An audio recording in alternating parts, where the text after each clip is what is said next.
स्वागत है आपका के इको ज्ञान गंगा में। और आज का हमारा टॉपिक है price determination under perfect competition, पूर्ण प्रतियोगिता में कीमत निर्धारण।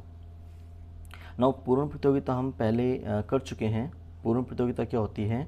बाजार का एक ऐसा रूप जिसमें समरूप वस्तुओं को बेचने वाले बहुत अधिक विक्रेता होते हैं और वो विक्रेता एक समान कीमत पर वस्तुओं को बेचते हैं। जैसे कि एग्रीकल्चर प्रोडक्ट हैं, गेहूँ है, उसका जो प्राइस है वो ओवरऑल मार्केट में एक रहता है और बेचने वाले किसान बहुत ज़्यादा होते हैं। तो ऐसे मार्केट को हम परफेक्ट कंपटीशन का नाम देते हैं। Perfect competition is a market situation in which large number of sellers and the seller are selling homogeneous product at equal price। तो परफेक्ट कंपटीशन में प्राइस कैसे डिसाइड होते हैं? परफेक्ट कंपटीशन में प्राइस वहाँ डिसाइड होते हैं जहाँ पर मार्केट डिमांड मार्केट सप्लाई के बराबर होती है। बाज़ार जो मांग होती है वो बाज़ार सप्लाई के बराबर होती है। ना हम इसको एक सिंपल से एग्जांपल से समझ सकते हैं। मान लीजिए मैं मार्केट जाता हूँ कोई कपड़ा खरीदने के लिए। तो हम ये बात जानते हैं कि सप्लाई क्या होती है? Supply offer for sale. Producer या विक्रेता जिस रेट पर अपने प्रोडक्ट को बेचने के लिए ऑफ़र करता है उसको हम क्या बोलते हैं? सप्लाई बोलते हैं। चाहे वो आगे बिके या ना बिके वो बाद का मैटर है। जिस प्राइस पे उसने ऑफ़र कर दिया सेल करने के लिए उसको हम क्या कहेंगे? सप्लाई कहेंगे। नाउ डिमांड क्या होती है? जिस प्राइस पर कंज्यूमर किसी प्रोडक्ट को खरीदने के लिए तैयार होता है उसको हम क्या कहते हैं? डिमांड कहते हैं। तो जहाँ डिमांड और सप्लाई इक्वल होंगे वहाँ क्या होगा? प्राइस डिसाइड हो जाएगा। मैं मार्केट में एक जीन्स परचेज करने के लिए गया तो मैंने विक्रेता से कहा, शॉपकीपर से कहा कि मुझे जीन्स दिखा दीजिए। तो उसने क्या किया, मुझे 4-5 जीन्स दिखा दी और कहा कि सर इसमें डिसाइड कर लीजिए। मैंने उन्होंने क्या किया, एक जीन्स डिसाइड कर ली और मैंने पूछा कि सर इसकी क्या रेंज है। उसने कहा कि 1000 रुपये। मैंने कहा नहीं भाई, 1000 तो बहुत ज़्यादा है, 1000 तो मैं पे नहीं कर सकता, मेरी रेंज इतनी नहीं है, मैं आपको 800 रुपये जो है वो पे कर सकता हूँ।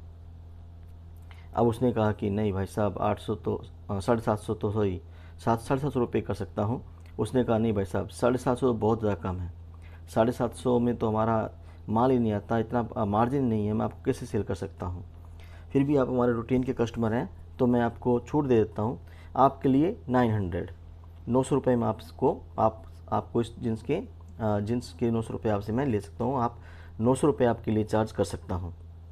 मैंने कहा नहीं भाई 900 रुपये तो बहुत ज़्यादा है, 900 रुपये मेरी रेंज नहीं है, मैं आपको 750 ही दे सकता हूँ, 750 से ज़्यादा मैं आपको नहीं दे सकता।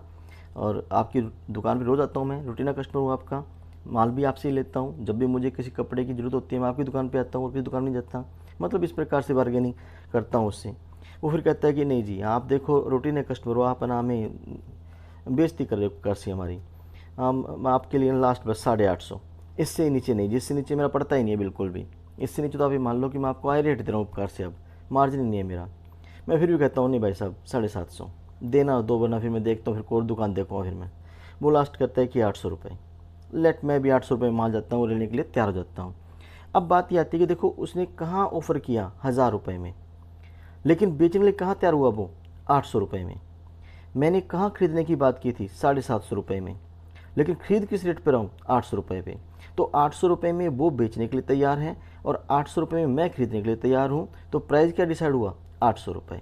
मीन्स जिस रेट पर कंज्यूमर परचेज करने के लिए तैयार होगा, मीन्स डिमांड करेगा, और जिस रेट पर जो सेलर है वो सेल करने के लिए तैयार होगा, मीन्स सप्लाई करेगा, वो प्राइस क्या हो जाएगा? डिसाइड हो जाएगा। इसी को हम इक्विलिब्रियम प्राइस कहते हैं, जहाँ मार्केट डिमांड और मार्केट सप्लाई क्या होती है? बराबर होती है।